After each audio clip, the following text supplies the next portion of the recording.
السلام علیکم ورحمۃ اللہ وبرکاتہ، نحمده ونصلی علی رسوله الکریم، اما بعد، فاعوذ باللہ من الشیطان الرجیم، بسم اللہ الرحمن الرحیم، رب اشرح لی صدری ویسر لی امری واحلل عقدۃ من لسانی یفقہوا قولی۔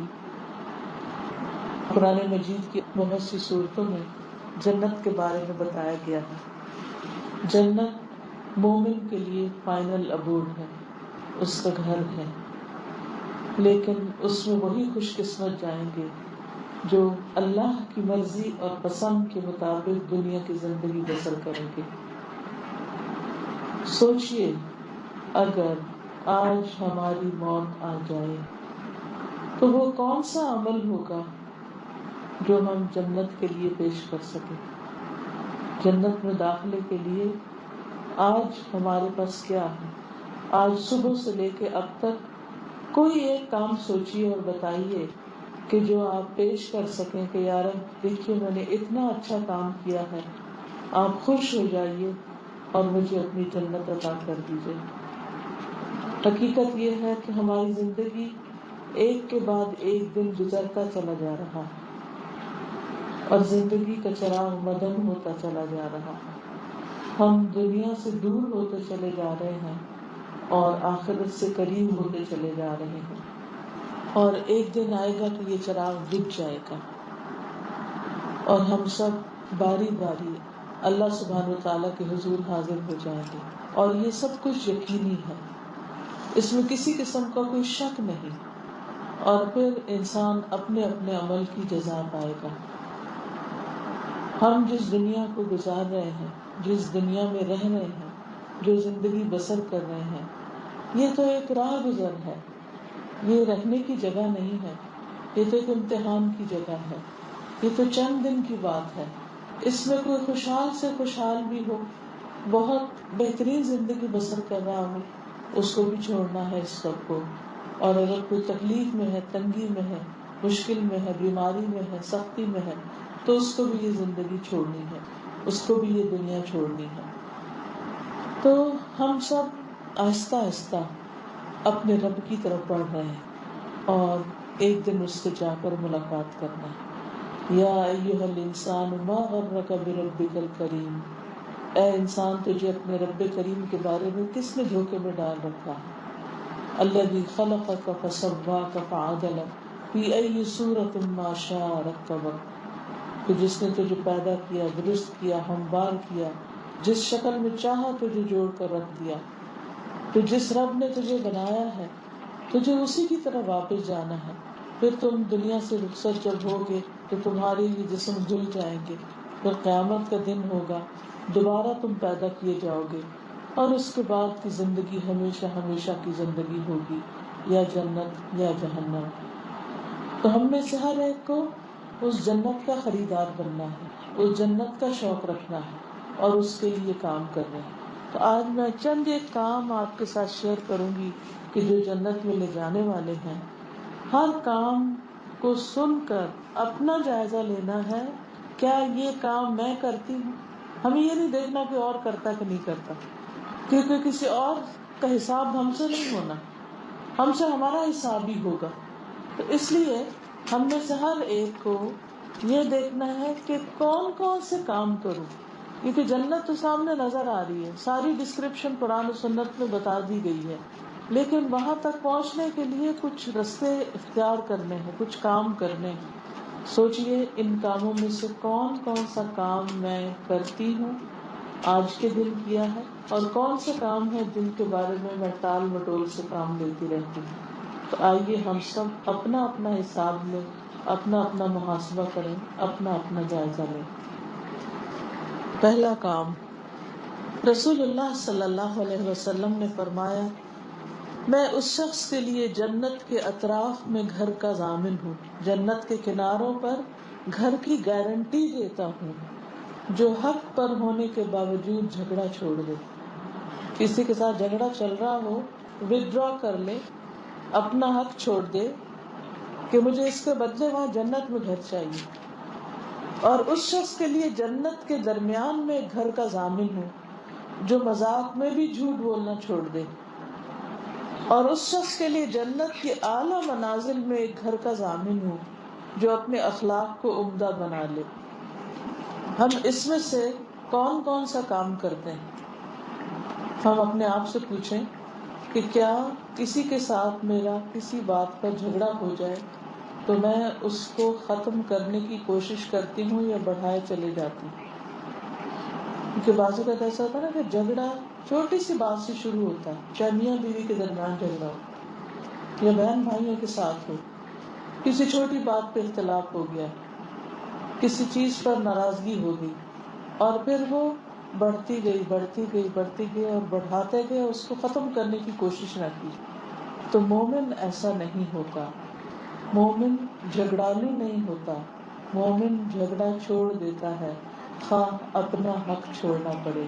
تو کیا جنت کی خاطر ہم اپنے جھگڑے چھوڑ سکتے ہیں؟ اپنے بہن بھائیوں سے ناراضگیاں ختم کر سکتے ہیں؟ ہم سب کو اپنا محاسبہ کرنا، اپنے سے پوچھنا ہے کہ جنت کے درمیان میں ایک گھر جو مذاق میں جھوٹ نہ بولے، مذاق میں بھی جھوٹ بولنا چھوڑ دے، دوسروں کو ہنسانے کے لیے جھوٹ بولنا، کسی کو سرپرائز دینے کے لیے جھوٹ بولنا، یہ بھی عادت بن جاتی ہے۔ کیا ہم اس عادت کو چھوڑ سکتے ہیں جنت میں گھر کی خاطر؟ اور پھر تیسرے نمبر پر اپنے اخلاق کو بہتر بنانا، دوسروں کو خوش کر دینا۔ ہمارا اخلاق بعض اوقات باہر والے لوگوں کے ساتھ تو اچھا ہی ہوتا ہے، لیکن کیا ہمارا اخلاق ہمارے گھر والوں کے ساتھ بھی اچھا ہے؟ ہم سب جائزہ لیں کہ ہم اپنے ہسبینڈ کے ساتھ کیسے بات کرتے ہیں۔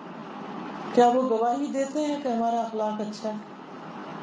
ہمارے ماں باپ کیا گواہی دیتے ہیں کہ میرے بچے کا اخلاق بہت اچھا ہے؟ ہمارے ہمسائے گواہی دیتے ہیں کہ ہمارا اخلاق بہت اچھا ہے؟ جنت پانے کے لیے اپنا اخلاق اچھا کرنا ہوگا۔ ہینا لینا سہلا، ہین ایزی گوئنگ، لین نرم مزاج، سہل آسان معاملہ کرنے والا، اور ہین جو ہے وہ عاجزی اختیار کرنے والا، ہمبل۔ کیا جب ہم دوسرے سے ملتے ہیں، کسی سے بات کرتے ہیں، تو ہمارے رویے میں عاجزی ہوتی ہے یا دوسرے پہ چڑھائی ہوتی ہے؟ کیا ہم نرمی سے بات کرتے ہیں یا سختی سے بات کرتے ہیں؟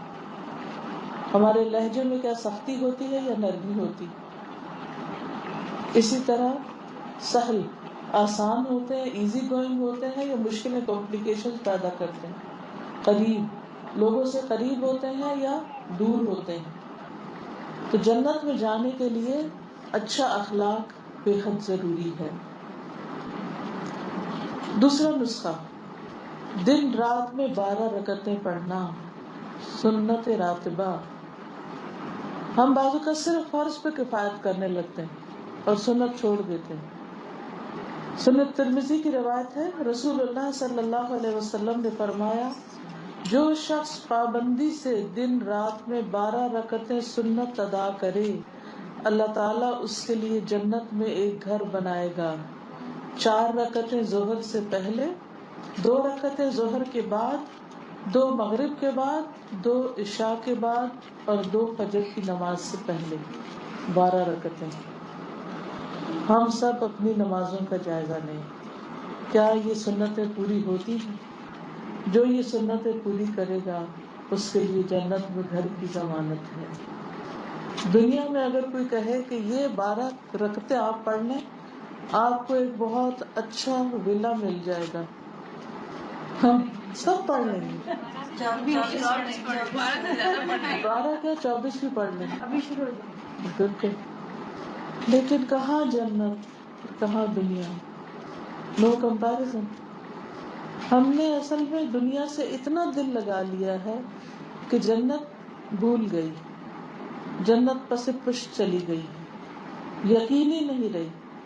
دنیا یقینی بن کے نظر آتی ہے اور جنت شک کی نگاہ سے دیکھتے ہیں کہ پتہ نہیں ہے بھی کہ نہیں۔ دنیا کے لیے سمجھتے محنت ضروری ہے، اور جنت کے لیے سمجھتے ہیں صرف باتیں اور وشفل تھنکنگ کافی ہے، اور اسی کے دھوکے میں رہتے ہیں، وشفل تھنکنگ۔ اللہ تعالیٰ تو بہت غفور الرحیم ہے، کچھ نہ بھی کیا تو جنت مل ہی جائے گی، اور دنیا میں کچھ نہ کیا تو دنیا کے کام نہیں چلیں گے۔ کبھی کسی دنیا کے کام میں ہم نے کہا کہ آج چھٹی کرتے ہیں، باس بہت رحیم کریم ہے اور وہ معاف کر دے گا، کوئی بات نہیں، ہم اس کو کہہ دیں گے آج ہمارا موڈ نہیں تھا، آنے کوئی وجہ نہیں تھی، موڈ ہی نہیں تھا، بس دل نہیں تھا کام کرنے کا، کیا ہماری چھوٹ ہو جائے گی؟ چھوٹ نہیں ہوگی۔ اگر 2-4 دفعہ ایسا موڈ دکھایا تو کیا ہوگا؟ فار کر دیں گے، چھٹی ہو جائے گی۔ تو کوئی بھی ایسی حرکت نہیں کرتا کہ صرف وشفل تھنکنگ کی وجہ سے اپنی دنیا کے کام کاج چلاتا رہے۔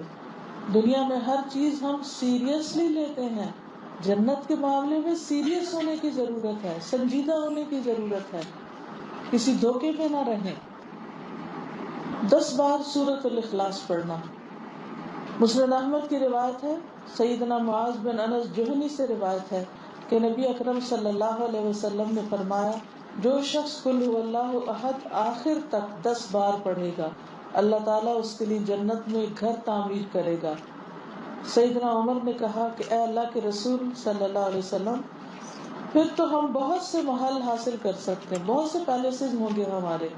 آپ نے فرمایا اللہ تعالیٰ بھی بہت زیادہ اور بہت عمدہ عطا کرنے والا ہے، یعنی اللہ تعالیٰ کے لیے کچھ مشکل نہیں، وہ بہت سے پیلسز دے سکتا ہے، تم لینے والے بنو۔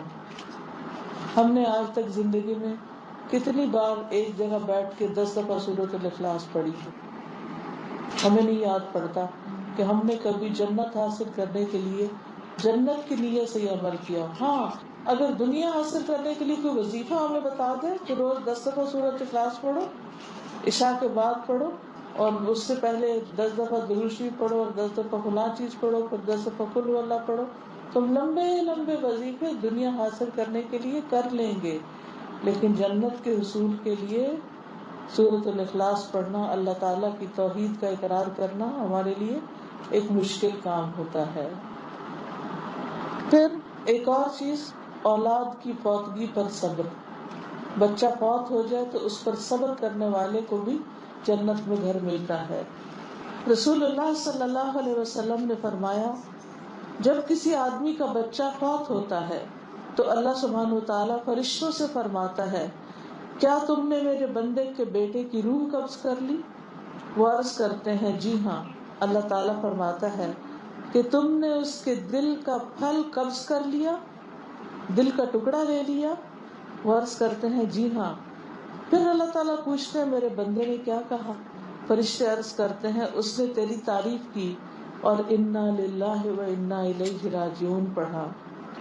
اللہ تعالیٰ ارشاد فرماتے ہیں، ابنوا لعبدی بیتا فی الجنۃ وسموہ بیت الحمد، میرے بندے کے لیے جنت میں ایک گھر بنا دو اور اس کا نام بیت الحمد رکھو۔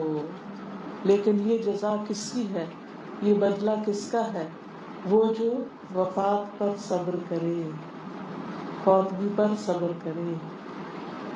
جب کوئی مصیبت آتی ہے، جب کوئی تکلیف آتی ہے تو اس وقت ہم بھول جاتے ہیں کہ صبر کرنا۔ اس وقت ہم کیا کرتے ہیں، جو دل میں آئے بول لیتے ہیں، اور یا رو دھو لیتے ہیں یا بیان بھی کر لیتے ہیں، اور بعض لوگ تو پیٹنے بھی بیٹھ جاتے ہیں، اور آخر میں جب سارا غصہ ٹھنڈا ہو جاتا ہے تو پھر کہتے ہیں اب صبر کر رہے ہیں۔ تو صبر جو ہوتا ہے وہ صدمے کی پہلی چوٹ پہ ہوتا ہے، کہ جس وقت انسان کوئی ایسی خبر سنے جو اس کے دل کو سخت ناگوار گزرے، اس وقت وہ صبر کرے اور اپنے منہ سے کوئی ایسی بات نہ نکالے جو اللہ تعالیٰ کو ناپسند ہو۔ صبر کا ویسے بھی بدلہ نہ صرف یہ کہ بچے کی وفات پر، ویسے بھی روزمرہ زندگی میں صبر سے کام لینا انسان کے لیے بے پناہ اجر کا باعث ہے۔ قرآن مجید میں اللہ سبحانہ وتعالیٰ کا وعدہ ہے، انما یوفی الصابرون اجرہم بغیر حساب، کہ بے شک صبر کرنے والے جو ہیں اپنا اجر بے حساب دیے جائیں گے، یعنی ان سے کوئی حساب نہیں لیا جائے گا، انہیں جو اجر دیا جائے گا اس کی کوئی لمٹ نہیں ہوگی۔ یعنی ایک ہوتا ہے نا کہ گنتی میں اجر ملنا، کہ 100 چیزیں ملیں گی، 1000 ملیں گی، 1,00,000 ملیں گی، یہ انلمیٹڈ، جب تک اس کا دل چاہے لیتا رہے. پھر جنت میں لے جانے والے کاموں میں سے ایک کام اللہ کے لیے مسجد بنانا. ہم میں سے کتنے لوگوں نے کوئی مسجد بنائی یا پھر مسجد میں کچھ ڈالا ہی، کچھ حصہ ڈال دیا ہو اس کی تعمیر کرنے میں یا اس کے بل پے کرنے میں یا اس کے اندر کسی بھی قسم کی کوئی فیسلٹی پرووائڈ کرنے میں، اگر پوری مسجد نہ بھی بنا سکے. رسول اللہ صلی اللہ علیہ وسلم نے فرمایا، جس شخص نے اس غرض سے مسجد بنائی کہ اس میں اللہ کا ذکر کیا جائے، اللہ عز و جل جنت میں اس کا گھر بنائے گا. یعنی نیت دکھاوا نہ ہو، نیت اپنی ذات کو بلند کرنا نہ ہو، نیت کیا ہو کہ اس مسجد میں اللہ کا نام لیا جائے. مسجد ایسی جگہ ہے جہاں اللہ کی عبادت کی جاتی ہے. ہمیں اللہ تعالیٰ نے اپنی عبادت کے لیے پیدا کیا ہے، اور جب ہم عبادت کے لیے جمع ہوتے ہیں تو ہمارا عبادت میں دل اور زیادہ لگتا ہے. تو اللہ تعالیٰ نے مسلمانوں پر اجتماعی عبادت فرض کی ہے، یعنی نماز جماعت کے ساتھ. تو جو شخص ایسی مسجد بنائے جس میں نماز جماعت سے ہو، جمعہ ہو، وہ اپنے لیے جنت کما گیا. تو ہم میں سے ہر ایک کے اندر کم از کم ایک خواہش ضرور ہونی چاہیے، اور جتنی بھی ہمیں توفیق ہو کہیں بھی کسی بھی مسجد میں کچھ نہ کچھ اپنا حصہ ڈالنے کی کوشش کرنی چاہیے. اور خصوصاً تلاش کر کے ایسی جگہ کہ جن علاقوں میں کوئی مسجد نہ ہو، جن گاؤں میں، دیہاتوں میں یا کچھ ویران مسجدیں پڑی ہوں، ان کو آباد کیا جائے. رسول اللہ صلی اللہ علیہ وسلم نے فرمایا، جس نے اللہ کے لیے قطات کے گھونسلے جتنی یا اس سے بھی چھوٹی مسجد بنائی، اللہ تعالیٰ اس کے لیے جنت میں گھر تیار کرے گا. یعنی قطات کا گھر جو ہوتا ہے نا، وہ بالکل ہی چھوٹا سا ہوتا ہے، اس میں چھوٹے چھوٹے انڈے رکھے ہوتے ہیں. تو مطلب یہ ہے کہ اگر چھوٹی سے چھوٹی مسجد بھی بنائی تو اس کا بھی بہت بڑا اجر ہے. یعنی مسجد کا نام سنتے ہمارے ذہن میں آتا ہے کہ تو بہت بڑا پیلس تعمیر کرنا پڑے گا، اور ہمارے پاس تو پیسے نہیں، ہماری تو ہمت استطاعت نہیں، ہم کہاں کر سکتے ہیں. تو اس سے گھبرانا نہیں چاہیے. بڑی بن سکے تو بڑی، اور اگر چھوٹی سی بھی بن سکے تو چھوٹی بنانے میں بھی انسان کو دیر نہیں لگانی چاہیے، کوئی نہ کوئی طریقہ ضرور سوچنا چاہیے. حضرت عثمان بن عفان کہتے ہیں، میں نے رسول اللہ صلی اللہ علیہ وسلم کو فرماتے ہوئے سنا، جس نے اللہ کے لیے مسجد بنائی، اللہ تعالیٰ اس کے لیے اسی طرح کا گھر جنت میں تیار کرے گا جس قسم کی مسجد ہوگی. اور اس میں جتنا اخلاص، یعنی طرح سے مراد صرف نقش و نگار لگانا نہیں، بلکہ اخلاص کے ساتھ اللہ کی رضا کے لیے تعمیر کرنا مراد ہے. پھر ایک اور جنت میں جانے والا کام ہے بازار میں ایک دعا پڑھنا. وہ کس سے آتی ہے؟ لا الہ الا اللہ وحدہ لا شریک لہ لہ الملک ولہ الحمد یحیی ویمیت وہو حی لا یموت بیدہ الخیر کلہ وہو علی کل شیء قدیر. ٹھیک ہے. اکثر ہم بازار تو جاتے ہی رہتے ہیں یا بازار سے گزرتے ہی ہیں، ضروری نہیں کہ بازار کی نیت سے جب بازار جائیں تو اس وقت پڑھیں، اگر بازار سے گزرتے ہیں تو بھی پڑھ سکتے ہیں. تو سارے اس کو پڑھ لیتے ہیں.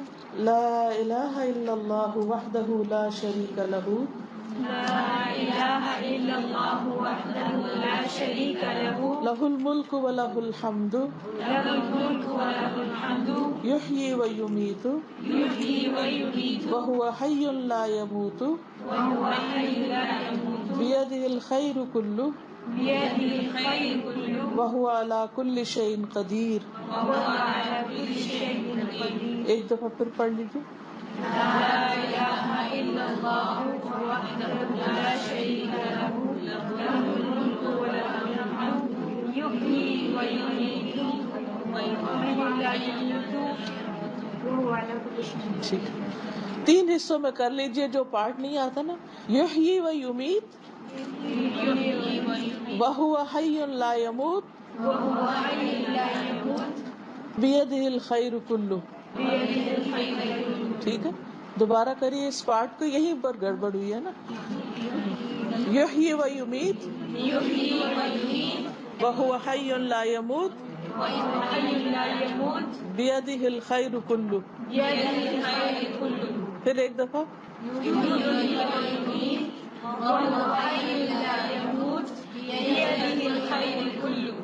ٹھیک، وَهُوَ عَلَى كُلِّ شَيْءٍ قَدِيرٌ.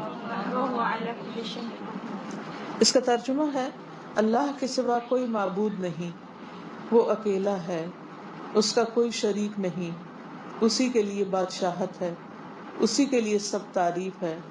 وہ زندہ کرتا ہے اور وہی موت دیتا ہے، اور وہ زندہ رہنے والا ہے جسے موت نہیں. اسی کے ہاتھ میں تمام کی تمام بھلائی ہے اور وہ ہر چیز پر قدرت رکھنے والا ہے.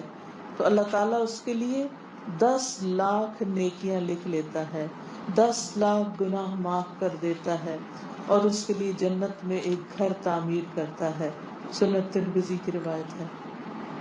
اللہ کے خزانے بہت بڑے ہیں، لیکن ہماری غفلتیں اور ہماری کوتاہیاں ان خزانوں کو پانے سے روک دیتی ہیں. اس کلمے کو کتنے لوگ بازار میں ہوتے ہوئے یاد کریں گے؟ کون کون گروسری کرتا ہے آپ میں سے؟ ایکچولی دروازے کے اوپر لکھی ہوتی ہے، پھر بھول جائیں تو وہاں سے پہلے پڑھ کے پھر اندر جاتے ہیں. یہاں ہر جگہ لکھی ہوتی ہے، لیکن اسی لیے یاد نہیں کی ہوئی، پڑھ کے چلے جاتے ہیں. پڑھ کے چلے جاتے ہیں. الحمدللہ، اللہ کا شکر، اچھی جگہ رہتے ہیں جہاں کم از کم یاد دہانی تو ہے. But we read it in the intention of this dunya, to save money or get a good bargain. We do not read it for the intention of akhirah. انہوں نے ایک اہم پوائنٹ اٹھایا ہے کہ یہ کہتے ہیں کہ جب ہم یہ دعا پڑھتے ہیں تو اس نیت سے پڑھتے ہیں کہ ہم وی کین سیو منی ان دس دنیا، کہ وہ ان کو نقصان نہ ہو بازار جا کے، اور آخرت کے لیے نہیں پڑھتے، یہ برکت کے لیے پڑھ لیتے ہیں بس. یس، موسٹلی ہم چیزیں دنیا کی برکت کے لیے پڑھ لیتے ہیں بڑے شوق سے، لیکن آخرت کے فائدے کے لیے نہیں پڑھتے. آخرت ہمیں اکثر بھولی بھی ہوتی. تو آج کے اس ٹاک کا مقصد یہی ہے کہ ہم چیزوں کو آخرت کے لیے کرنا شروع کر دیں. بہت سی چیزیں جو پہلے سے ہی کرتے ہیں ان میں نیت کا اخلاص شامل ہو جائے اور عادت بھی بن جائے. پھر اسی طرح ایک اور حدیث ہے، رسول اللہ صلی اللہ علیہ وسلم نے فرمایا، جس نے صف کی شگاف کو پر کیا، نماز میں صف کی شگاف کو پر کیا، یعنی پاؤں کے ساتھ پاؤں ملا لیے، کوئی بیچ میں سے چلا گیا تو اس کی جگہ لے لی، اگلی صف خالی خالی ہے تو اس کو پہلے بھرا، تو اللہ تعالیٰ اس کا ایک درجہ بلند کر دے گا یا اس کے لیے جنت میں گھر بنا دے گا. کیونکہ یہ سب سے مشکل کام ہے، لوگوں کو کہہ کے بھی کہتے رہتے ہیں لیکن اکٹھا نہیں ہوتے. جی، عورتوں کا ہی مسئلہ، مرد حضرات نہیں ایسے کرتے، حرم میں بھی نہیں کرتے. مجھے یاد ہے میں نے ایک دفعہ کسی سے کہا کہ ساتھ ہو جائے، کہتے کیا مجبوری ہے. ان کی بات مجھے کبھی نہیں بھولتی. میں نے کہا کہ کیا مجبوری ہے، ہم اپنے آرام کھلے سے پڑھ رہے ہیں. ہمیں اسپیس ملنی چاہیے، ہم کھلے آرام سے پڑھیں. بالکل، سارا کلا کی رہتا ہے نماز میں کہ پتہ نہیں نماز بھی ہو رہی ہے کہ نہیں، کیونکہ اب کس طرح لوگوں کو پکڑ پکڑ کے جوڑے، لیکن جنت کی خاطر جڑ جائیں. 4 رکعت نماز چاشت. رسول اللہ صلی اللہ علیہ وسلم نے فرمایا، جس نے 4 رکعت نماز چاشت پڑھی اور ظہر سے پہلے 4 رکعتیں پڑھی، اس کے لیے ان کے بدلے جنت میں گھر بنا دیا جائے گا. المعجم الاوسط. جتنے چاہیں گھر بنا لیں روز 4 رکعتیں پڑھ کے، یہ آپ کے اپنے اوپر ہے. دنیا میں جتنے بھی ہوں کم ہوتے ہیں، کوئی گھر یہاں ہے، کوئی وہاں ہے، کوئی وہاں ہے، تو حالانکہ رہنا تو ایک میں ہی ہوتا ہے، لیکن وہاں بھی یہ ہے کہ جنت میں جو کہ ہمیشہ رہنا ہے، تو انسان کبھی ایک گھر میں رہے گا، پھر وہاں سے تھوڑا سا ذائقہ چینج کرنا چاہے گا تو دوسرے میں چلا جائے گا، دوسرے سے تیسرے، جیسے جیسے اللہ سبحانہ وتعالیٰ کی رضا کے مطابق انسان قدم اٹھائے. تازہ اور اگر اشراق پڑھے تو ایک ہی چیز ہے، ایک ہی چیز ہے. 2 بھی پڑھ سکتے، 4 پڑھنے والے کے لیے جنت میں گھر کی بشارت ہے. 2 پڑھنے والا اپنے جسم کا صدقہ ادا کر دیتا ہے. ہر جوڑ پہ صدقہ واجب ہوتا ہے روزانہ. 360 جوڑ ہیں ہمارے جسم میں، تو ہر جوڑ پہ صدقہ ہوتا ہے.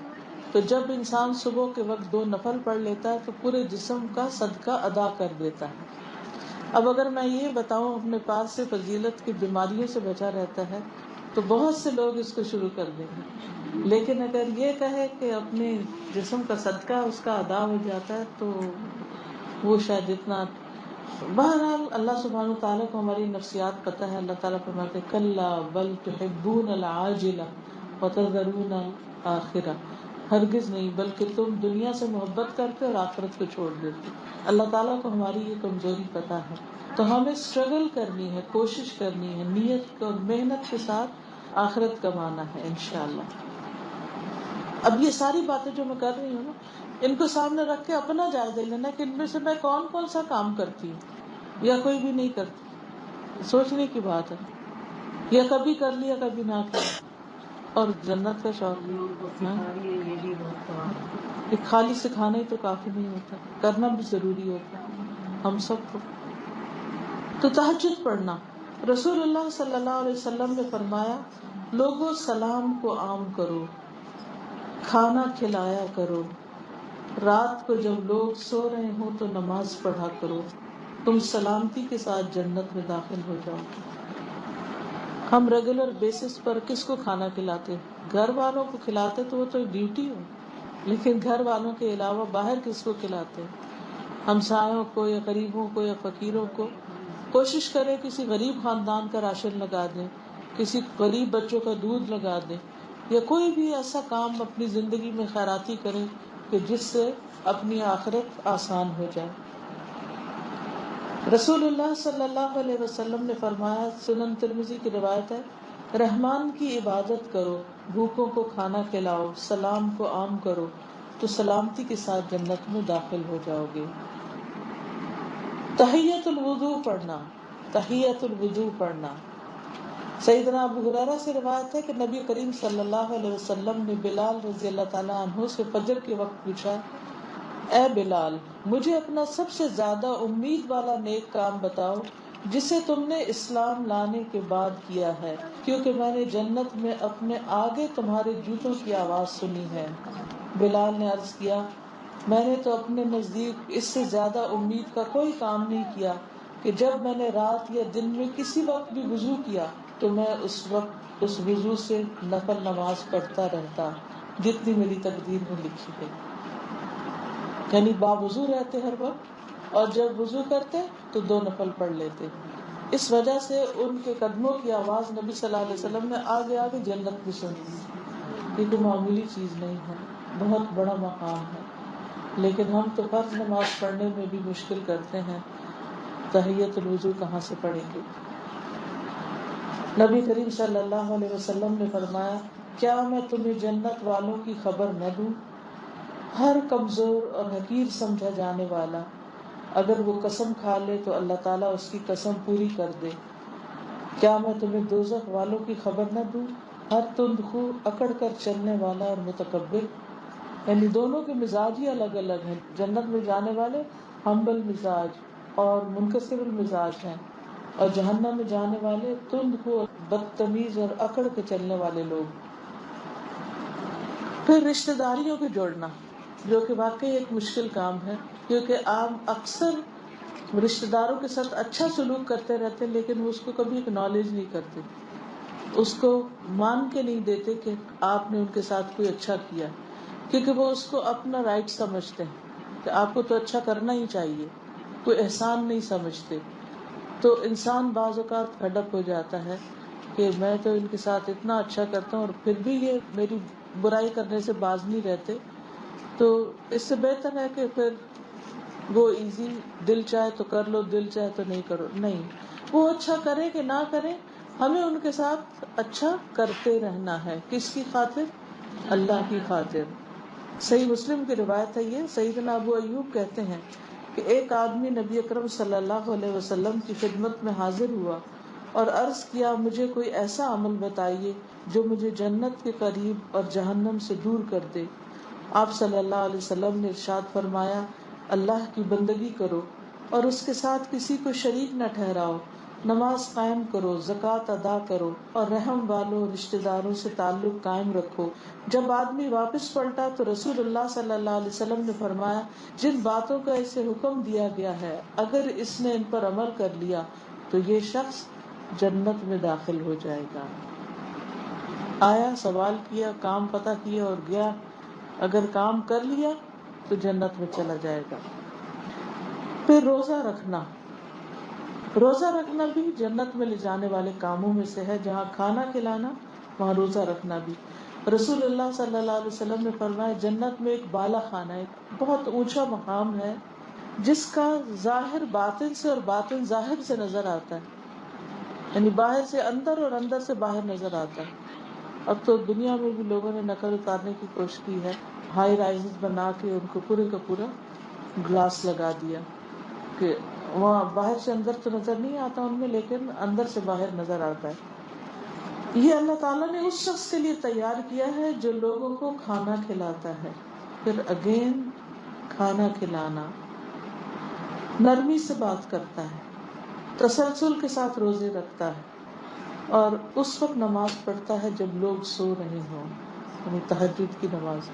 اب ان کاموں میں سے ہم کون سا کام کرتے ہیں، اس کے بارے میں سوچنے کی ضرورت ہے۔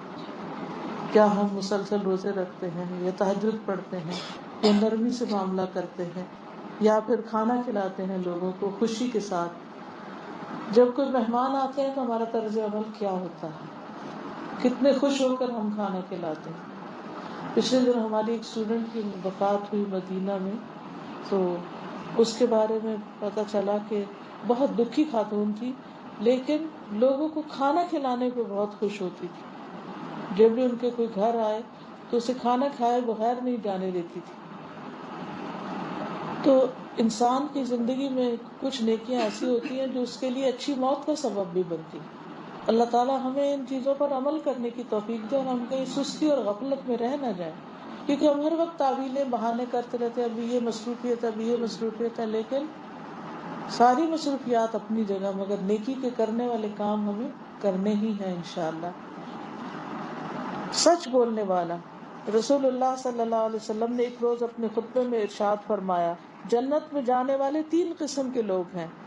نمبر 1، حاکم جو انصاف کرنے والا ہو، سچ بولنے والا، اور نیک کاموں کی توفیق دیا گیا ہو، یعنی اس کے لیے نیک کام کرنا مشکل نہ ہو۔ وہ شخص جو ہر کرامتدار اور ہر مسلمان کے لیے مہربان اور نرم دل ہے۔ ہر ایک کے لیے نرم دل ہونا، صرف سلیکٹڈ پیپل کے لیے نرمی نہیں۔ وہ شخص جو پاک دامن ہے اور عیالدار ہونے کے باوجود کسی سے سوال نہیں کرتا۔ پھر اسی طرح بیٹیوں کو پالنے والا، جو بیٹیوں کو پالے وہ بھی قیامت کے دن نبی صلی اللہ علیہ وسلم کے ساتھ ہوں گے۔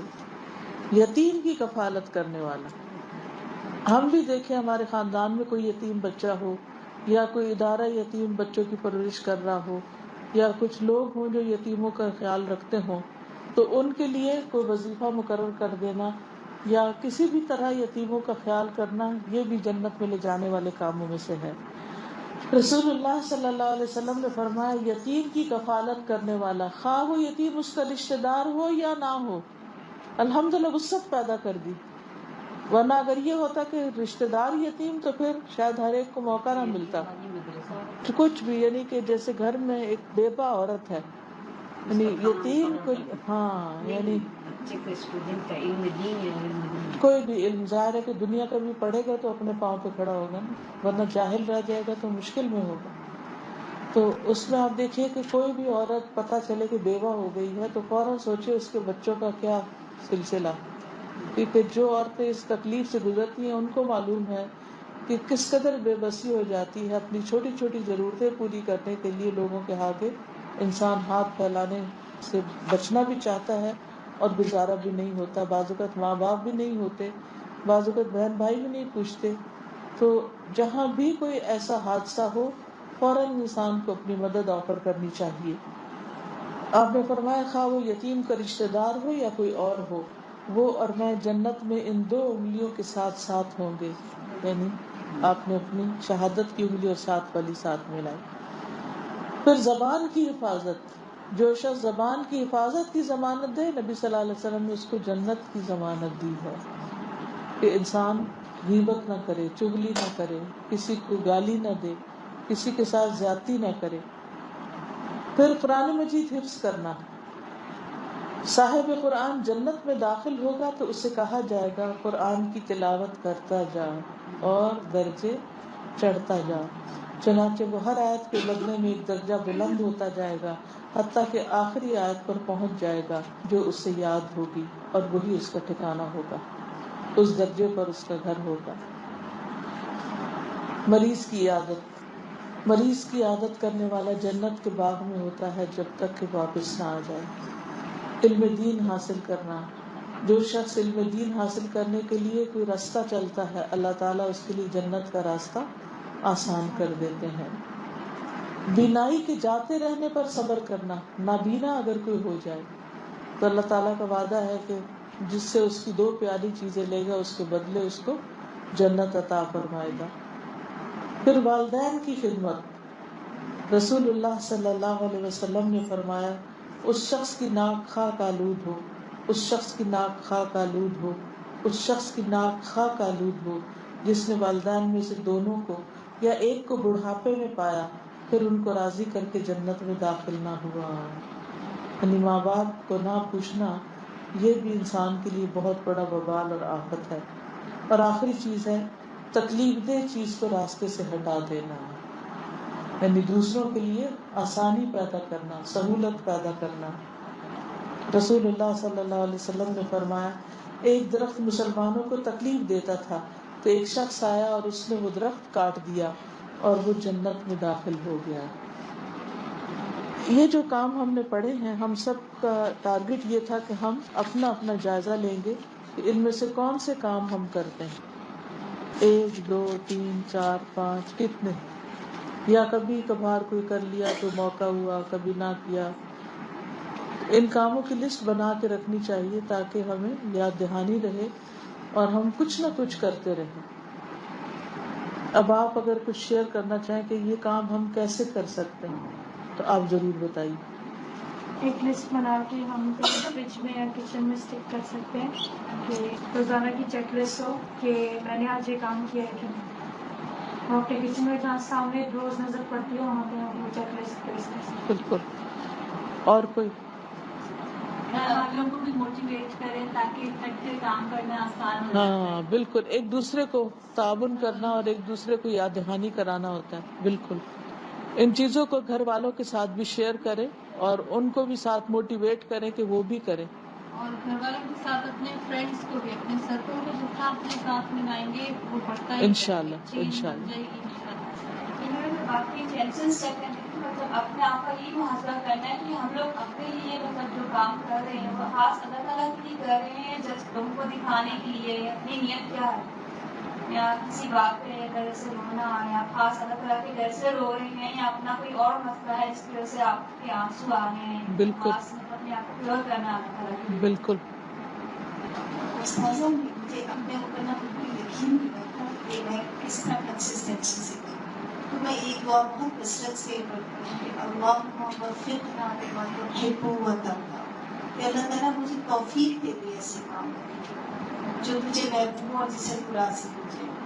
تو واقعی میں پورے شعور کے ساتھ یہ دعا مانگتی ہوں کہ مجھے اپنی ذات پہ اور اپنے کسی چیز پہ بھی بھروسہ نہیں، لیکن اللہ سے دعا کرتے رہی امید ہوتی ہے کہ اللہ تعالیٰ مجھ سے توفیق دیتے اللہ تعالیٰ. مجھے کبھی کبھی یہ پرابلم ہوتی ہے کہ کوئی اچھا کام کرتے ہوئے کبھی ذہن میں ایک خیال آ جاتا ہے. کوشش یہ ہوتی ہے کہ اللہ تعالیٰ کے لیے کریں گے. کبھی کبھی شک پڑتا ہے کہ کہیں میں کسی کو دکھانے کے لیے کبھی کر رہی ہوں. اسی وقت اپنے آپ سے کہیں میں کسی کے لیے نہیں کر رہی، میں تو اللہ کے لیے کر رہی ہوں. یعنی جس وقت یہ شک آئے تو اپنے آپ سے بات کریں، اپنے آپ سے بول کے کہیں نہیں مجھے کسی کے لیے نہیں، مجھے کسی کا کچھ نہیں چاہیے، میں اپنے رب کے لیے کر رہی. شیطان تم میرے دل میں یہ وسوسہ نہیں ڈالو. یہ شیطان کا وسوسہ ہوتا ہے تاکہ ہم جو نیک کام کر رہے ہیں وہ چھوڑ دیں کہ کوئی نہیں، قبول تو تمہارا ہونا نہیں تو فائدہ کیا محنت کرنے کا. تو پیچھے نہیں ہٹنا چاہیے اس نیک کام سے. رات کو سوتے ہیں ہم لوگ دن میں تو ظاہر ہے سارا دن مصروف کاموں میں لگے رہے تھے تو ہمیں اس بات کا احساس نہیں رہتا کہ ہم سے کیا غلطی ہوئی ہے یا کیا ہم سے اچھا کام ہو یا برا. رات کو آرام سے لیٹتے ہیں بستر پر تو ہمیں اپنا محاسبہ کرتے ہیں تو ہم آج صبح کو جو بولے تو ہم نے کون سا بالکل. کام اچھا نہیں کیا. جس بات سے میں نے آغاز کیا تھا نا لیکچر کا کہ آج اگر ہماری ڈیتھ ہو جائے تو ہم نے کون سا ایسا کام کیا جو ہمیں جنت میں لے جانے والا ہے، ہاں؟ اور پھر یہ لسٹ بتائی کہ کیا کیا کرنا چاہیے جنت میں جانے کے لیے، تو ان میں سے کون کون سے کام کرتے ہیں. تو پھر اپنا محاسبہ اور اپنے آپ کو خود دیکھتے رہنا چاہیے کہ ان میں سے، کیونکہ تھنگس ٹو ڈو تو ہمیں پتہ چل گئی واٹ ٹو ڈو، لیکن how to do and when to do and where to do یہ پتہ ہونا چاہیے تاکہ پھر ہو جائے کام. کیونکہ اصل مقصد ہے ہونے کا. ہم نے پڑھا جانا سیکھا اسی لیے تاکہ ہم کچھ کر سکیں. I stay in Wazoo to do most of the things, make sure my Wazoo is complete, and لوگوں کی باتیں بھی کرنا، غیبتیں کرنا اور دوسرے کام بھی کرنا. ہم family we sit together and make promises with each other that we will not do it. بالکل. اور اس پر عمل ہو بھی جب ہی سکتا ہے جب ایز اے فیملی پرومس کرے. کیونکہ اگر آپ انڈیویجولی یہ کہہ بھی دیں کہ میں نے کسی کی بات نہیں کرنی تو کیا ہوگا؟ دوسرا فیملی ممبر جب آپ سے کرے گا تو آپ کدھر بھاگ کے جائیں گے؟ اس میں میں ایک بات شیئر کروں گی. میری مدر ان لا آئی تھی پاکستان سے، تو ان سے میں نے ہم لوگ کچن میں بیٹھ کے تحقیق کیا کہ آج تو ہم غیبت نہیں کریں گے، کیونکہ اکثر دو خواتین یہاں کو غیبت ڈیفینیٹلی ہو جاتی ہے، اپنے خاندان کے پرانے مسئلے یہ وہ ڈسکس. کیونکہ اب ایک دن پھر ہمیں شروع ہوگی. میں نے کہا ہم کوڈ رکھ لیتے ہیں، جیسے آپ کو ایسی باتیں میں ذہن آیا، کیونکہ غیبت زنا سے بدتر ہے نا. تو زنا کو مخاطب اور غیبت آپ کرتے ہیں کسی بھی دن. تو میں نے کہا اس کا زنا کا ہم لوگ ذہن بنا لیتے. تو میں نے کہا ذہن آیا تو امی کو بات ہوئی، میں امی ذہن آیا، میں کہا چلو یہاں سے چلو. تو اتنی اچھی بات ہوئی، اتنا سکون ملا الحمدللہ. کوئی ایسی بات نہیں بلکہ ہم اس کی وجہ اللہ کی بات کیا کریں. بالکل. حالانکہ اگر وہ باتیں کرتے بھی تو حاصل کیا ہوتا؟ صحبت اچھی رکھنی چاہیے. صحبت اچھی رکھنی چاہیے، کیونکہ اچھی کمپنی میں انسان کو اچھے کاموں کی موٹیویشن ملتی رہتی. صحبت کی مثال ایسے ہی ہے جیسے مچھلی پانی کے اندر ہو یا باہر ہو. پانی کے اندر اگر مچھلی ہو تو کیا کچھ کر سکتی، اور اگر پانی سے باہر ہو تو کیا کرے گی؟ کیا کرے گی؟ صرف تڑپتی رہے گی. ہم بھی جب اچھی کمپنی میں ہوتے ہیں، جیسے اب اس وقت کٹھے ہیں سارے، تو ایمان کا ایک اور درجہ ہے. لیکن جب اکیلے ہوتے ہیں تو اور درجہ ہو جاتا ہے. پھر تڑپتے رہتے ہیں، پریشان رہتے ہیں، یہ کام کیسے کریں، وہ کیسے کریں، یہ نہیں ہو رہا، وہ فرسٹریشن ہوتی ہے. تو اس لیے اچھے دوستوں سے ملنا، اچھی مجلس اختیار کرنا یہ بے حد ضروری ہے اچھے کام کرنے کے لیے. صبر ایمان کی قدر ہے. I want to ask that as a nation and as an individual. Individual صبر ہوتا ہے ایز این انڈیویجول. اگر کوئی آپ سے کوئی برا کر رہا ہے نیشن پہ بھی ہمیں تو پھر اس کا توڑ سوچنا چاہیے مل کے ٹھنڈے دماغ سے. اوکے. اللہ سبحانہ تعالیٰ سے دعا ہے کہ وہ ہمیں عمل کی توفیق عطا فرمائے، اور جو کچھ ہم نے سیکھا ہے اللہ ہمارے عمل میں لے آئے، اور واقعی ہمیں جنت والوں میں شامل کر لے، اور ہماری غلطیوں اور گناہوں کو معاف فرما دے. اور جو بیمار ہیں اللہ تعالیٰ ان کو صحت عطا فرمائے، جو دکھی ہیں اللہ تعالیٰ ان کے دکھ دور فرمائے. اور جو لوگ مجھے جن دعاؤں کے لیے کہتے ہیں اللہ تعالیٰ ان کی سب دعائیں پوری فرما دیں. اس گھر پر اللہ تعالیٰ خیر و برکت نازل فرمائے، اور انہوں نے جو اس چیز کا انتظام کیا ان کے حق میں صدقہ جاریہ بنائے، اور ان کے بچوں کو اور ان کی اولادوں کو نیکی کی توفیق عطا فرمائے، اور یہ خیر کے چشمے پھوٹتے رہیں، اور ہم سب کو بھی خیر کے کاموں میں ایک دوسرے کا تعاون کرنے کی توفیق عطا فرمائے. آپ سب کے آنے کا شکریہ. مجھے آپ کو دیکھ کے بہت خوشی ہوئی. جزاکم اللہ خیرا. سبحانک اللہم و بحمدک، اشہد ان لا الہ الا انت، استغفرک و اتوب الیک. السلام علیکم و رحمۃ اللہ.